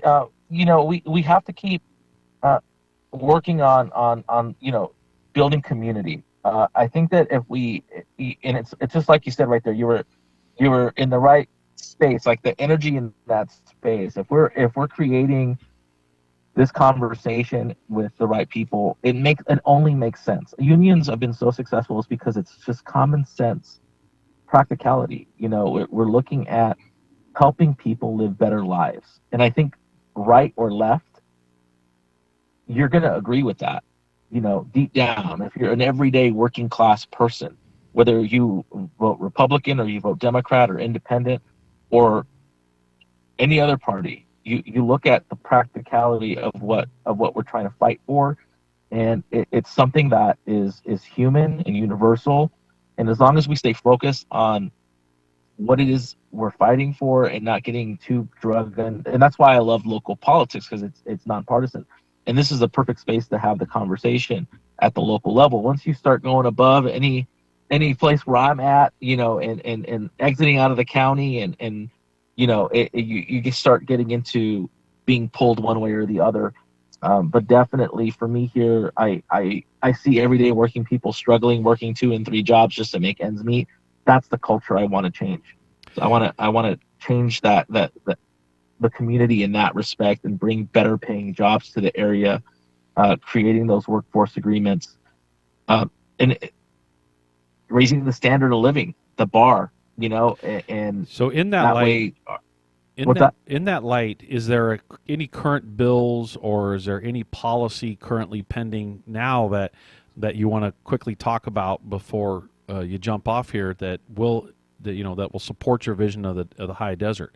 I mean, is there something that's going on, at the Board of Supervisors, or something at the city, or something at the state? Obviously we got to keep it brief, but is there something in particular, some policy that supports that vision, or are you trying to build that out right now? Well, I'm definitely trying to build that out right now, and I am working with electeds like fellow Teamsters, past Teamsters, Juan Carrillo, and working at the state level, trying to make sure that we're getting legislation, keeping my finger on the pulse of legislation that's coming down the pipeline that's going to affect us, working with those warehouse bills, that not necessarily popular with the builders, but popular with making sure, that we're getting our union folks to build these buildings, and that we're, hopefully going to be staffing our buildings. And that's something that was recently done prior to my time. Some warehouses that came into the city, and now at this point, what can we do as they're building and staffing, post the decisions? Yeah, what are the made? jobs? There's one thing to make sure that the jobs are good while they're building the operation, but what are the jobs going to look like after the operation? Cities have the ability to make that happen. They have the ability to. It's not just the project labor agreement, it's the community benefit agreement that makes sure that there's a long-term sustainable future for all the jobs on that property. Absolutely. Everybody Absolutely. runs for the The woods in the benefit- business community. The benefit to our community should be number one priority. That is correct. And I feel like sometimes that gets lost in the fine print, and I want to make that the focus. Well, thanks for coming on the show, Council Member Ochoa. Absolutely. Really appreciate you coming on, and really appreciate your effort to support labor. We'll get you on again in the future, especially let me know when you got If you something. need me you're to gonna- walk a line, let me know. I'll be there. I was proud to walk with the Amazon workers in Victorville. Awesome. No, we heard that's awesome that you did that. I know our Amazon workers are extremely proud of the fact that you came out and did that. And when you want to prop up that policy at the city of Hesperia, or something that's broader that actually goes over multiple cities, and we do that at the Board of Supervisors or whatever layer we have to do that, let's get together, collaborate, figure out what it is, and let's create that drive, that message, that narrative, and do what we got to do to get that policy placed in so that 10, 15 years from now, we can look back and say, you know, we moved the dial on that for these working people. Once again, Absolutely. Thanks a lot. I'm going to go to a quick break here. This is Randy Corgan, the Worker Power Hour, KCAA 1050 AM, 106.5 FM, and the Teamsters 1932 Broadcast Network. We are airing live from San Bernardino. Mark, take it away.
This is Randy Corgan back with the Worker Power Hour, KCAA 1050 AM, 106.5 FM, the Teamsters 1932 Broadcast Network, live from San Bernardino.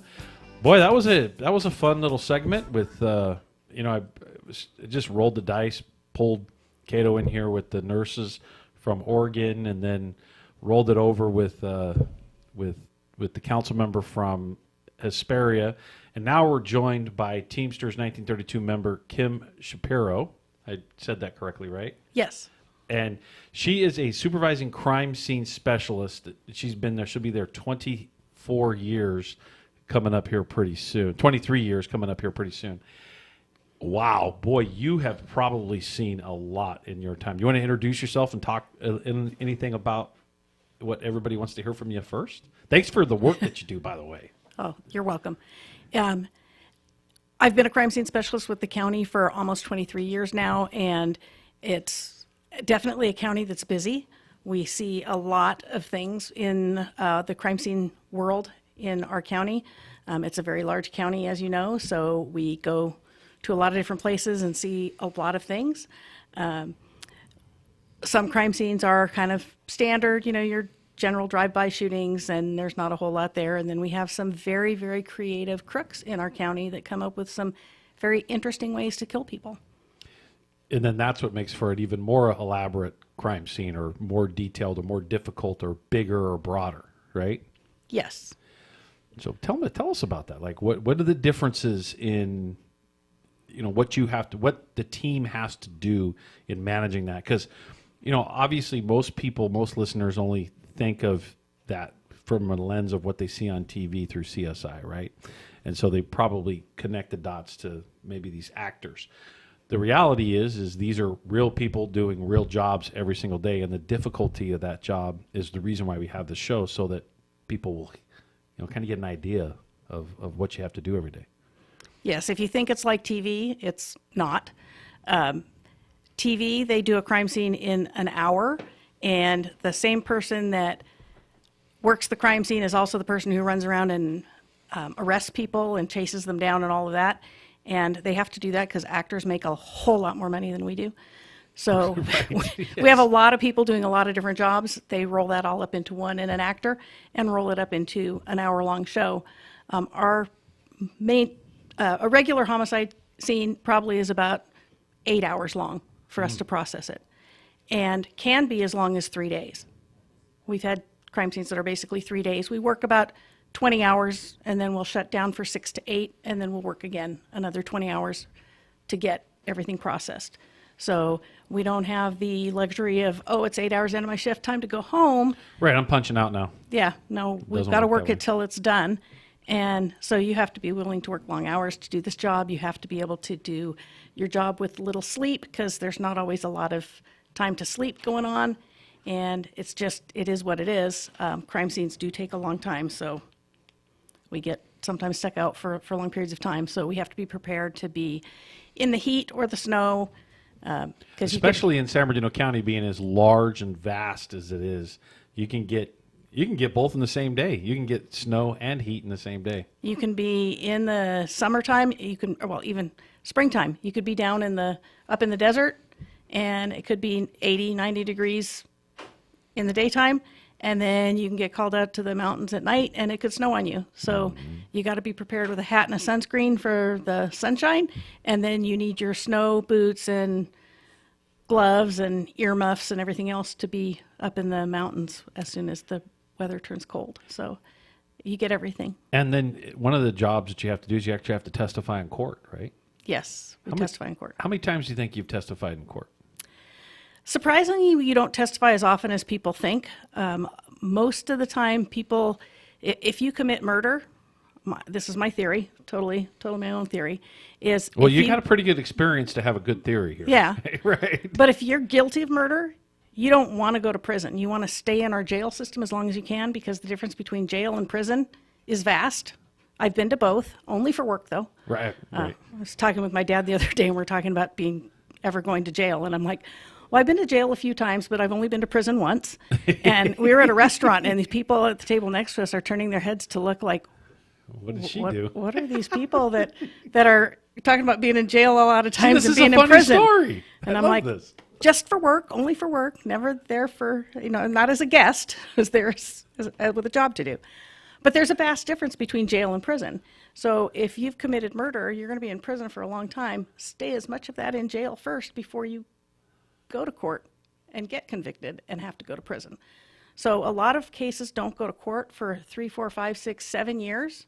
I just got a thing this morning in my email about a 2017 case is going to be going to court. Last December, I went to a sentencing.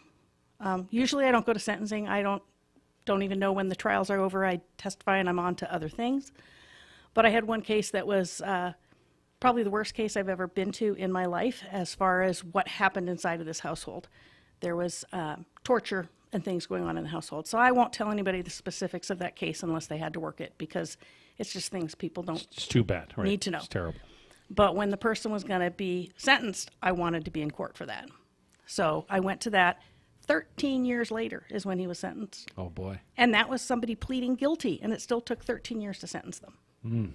So it's not what you think. The justice system does not go as fast as people think it does. I probably don't testify on even 10% of my cases. A lot of them either people plead out or they testify and the detectives testify to what I did, but So we're not always in court, but we sometimes do have to go to court, sometimes have to be there for days at a time. And we get to go to court all over the county since we work all over the county. So you could have to go to court up in Morongo. Right. Or over in Rancho, right. Yeah. So Rancho's an easier drive. so obviously what y'all do entails a lot of training, like It does. ton of training. Ton I'm of training. assuming. And so you've got to have different, I'm assuming you got different layers of it, certifications, all that good stuff, so that you don't obviously mishandle any of the evidence or the scene, Yes. because those are catastrophic boo-boos to the prosecution. Absolutely. So our training process, when you come in new to us, even if you have experience, it takes about a year, maybe 15 months or so to get you to be able to work just a regular, what we call a regular homicide scene. Our unit here in San Bernardino County, we respond to homicides, lethal force encounters, in-custody deaths, death investigation. We don't do burglaries, robberies, run-of-the-mill felonies. We only do the more serious crimes. So our training takes about a year, little over a year to get through, and then we have another up to 3 years to train you and get you through all of the reconstruction stuff that we do. So bloodstain pattern analysis and gunshot trajectory reconstruction, that takes up to another 3 years to get done. So there's a lot of training that goes on. We have some steps along the way, so we do get people productive at different things along the way, but to get fully qualified to do all of the things we do in our county takes about 4 years. And that costs a lot of money to do all that training. Yes. Yeah.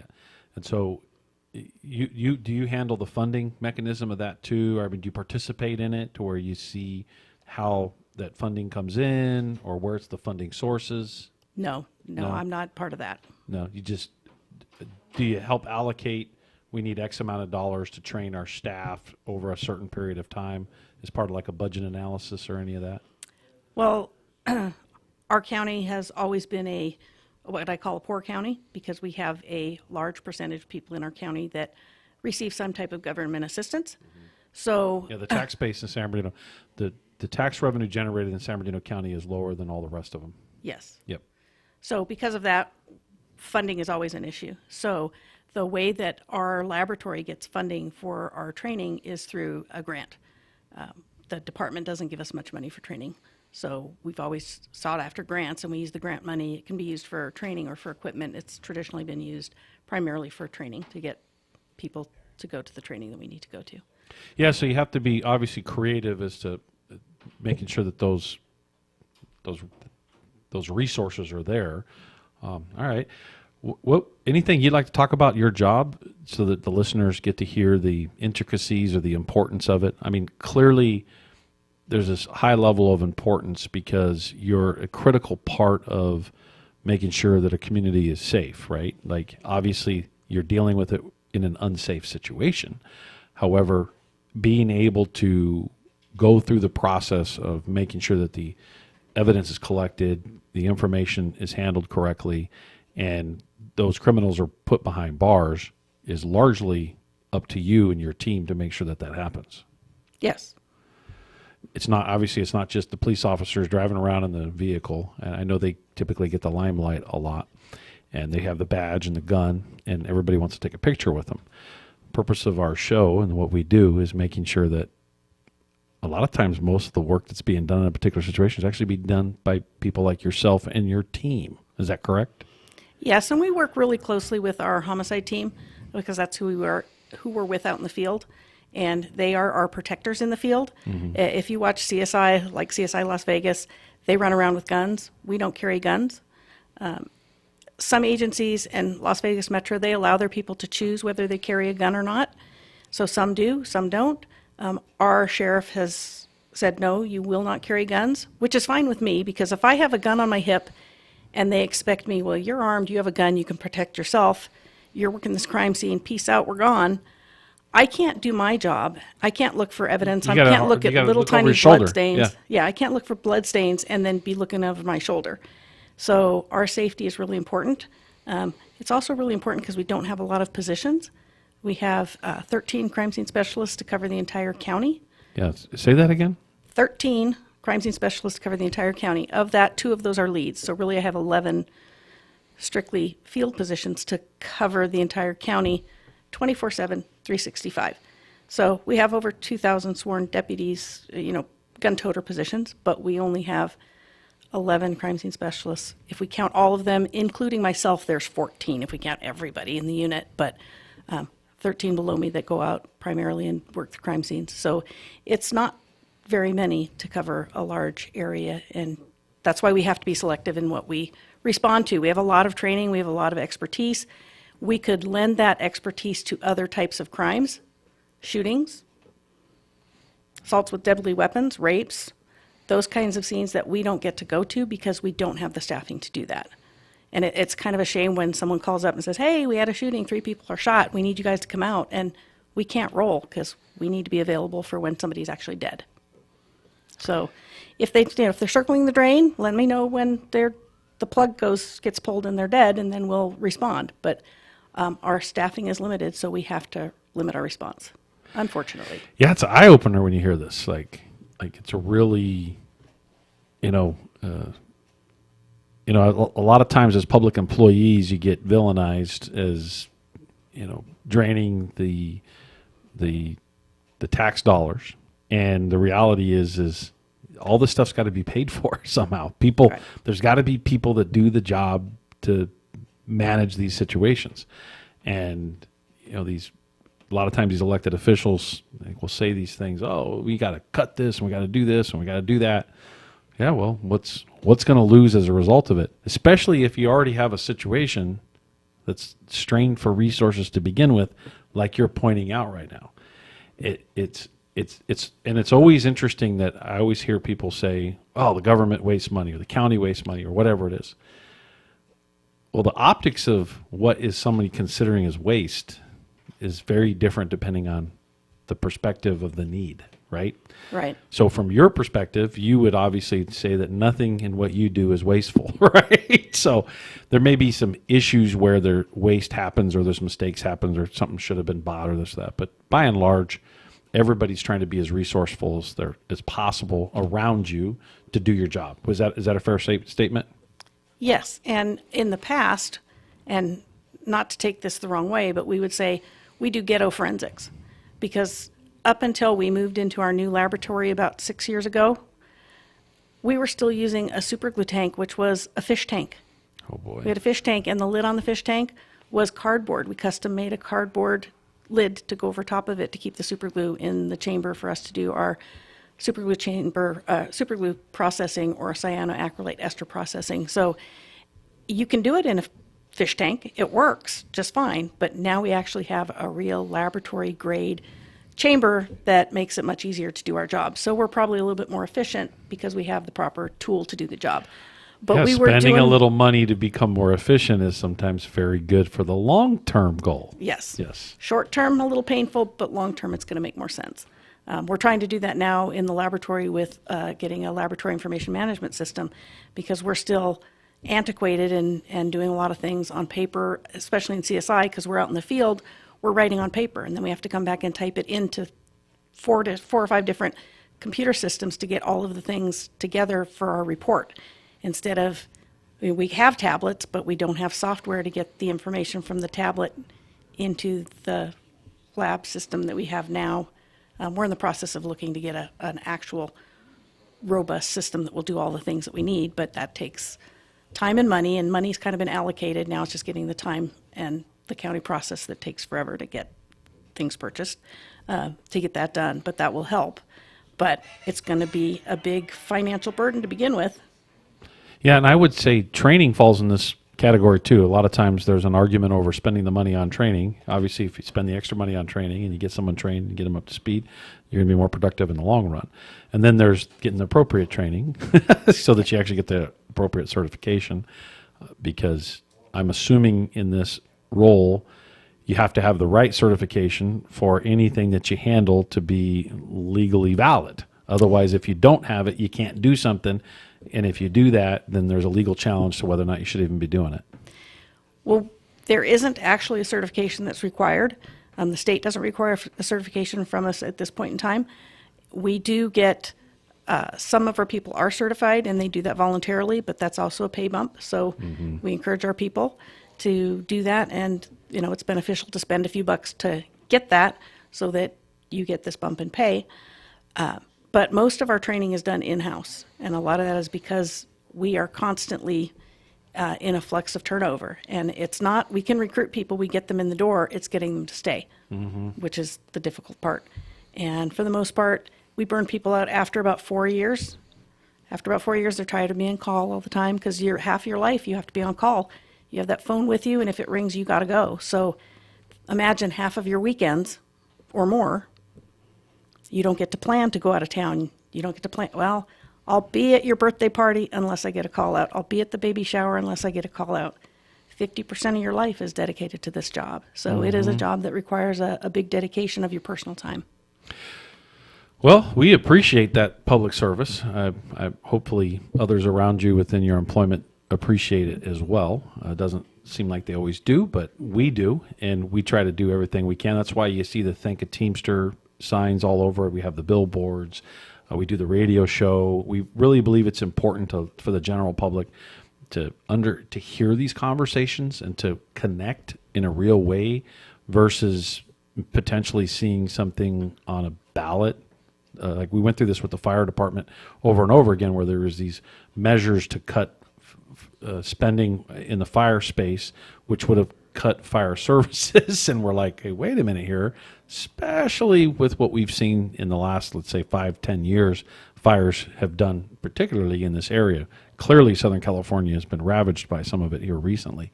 The point is sometimes the nature of politics turns into something that negatively affects what's really happening and what's needed in a community. And it's not as simple as saying yes or no on a ballot.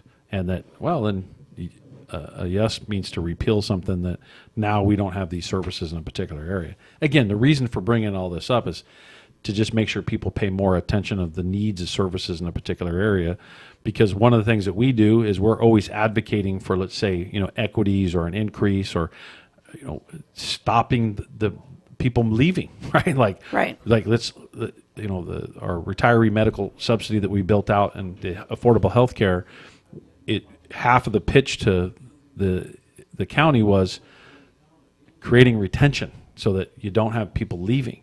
And so we are seeing benefits of that, obviously not as high as it would like it to be, but as time goes on, the more and more people are ingrained with their employer to stay the entire time until they retire. Quite frankly, you're going to get more out of them, especially if you catch them when they're 18 and you keep them until the day they retire. Like, that is going to be one productive employee their entire work career.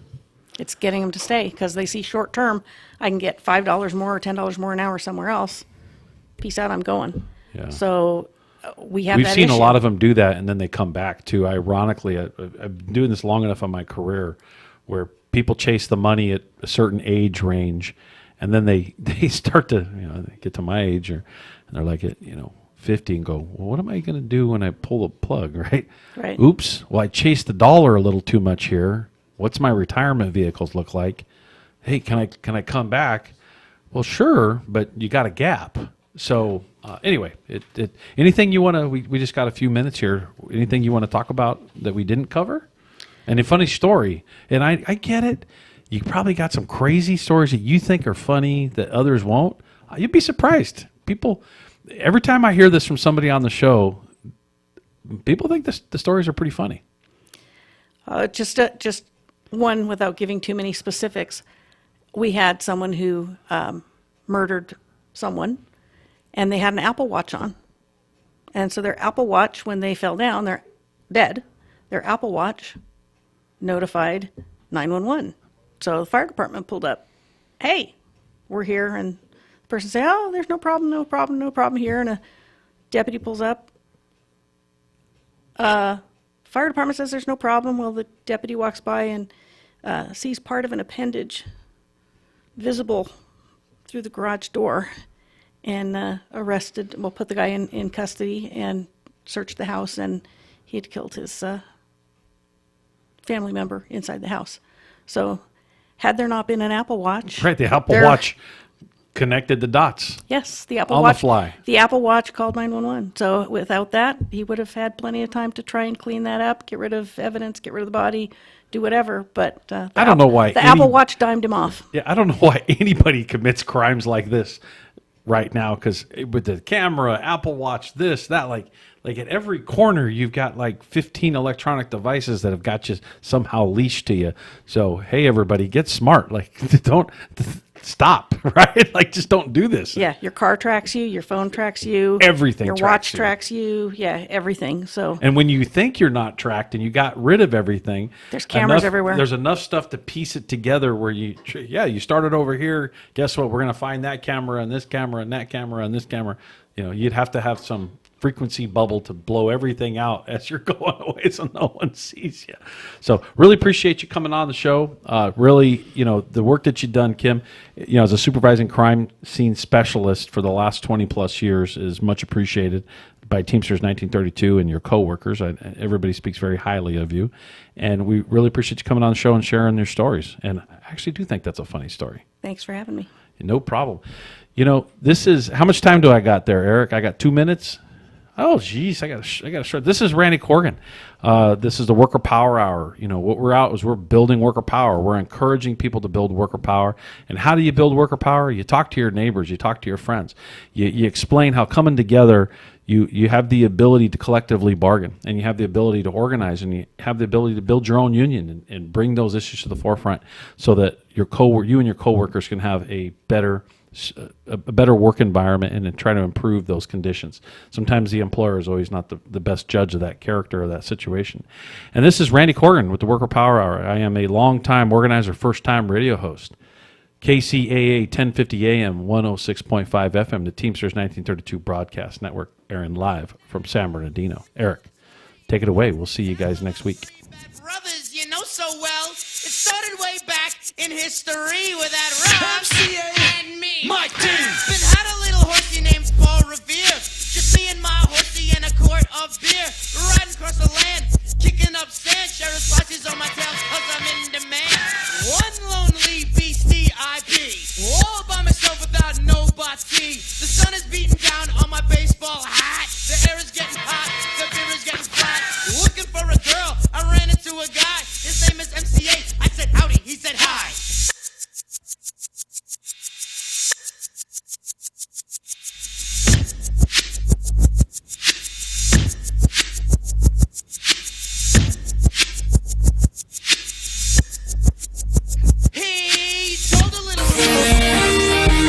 NBC News on KCAA Loma Linda is sponsored by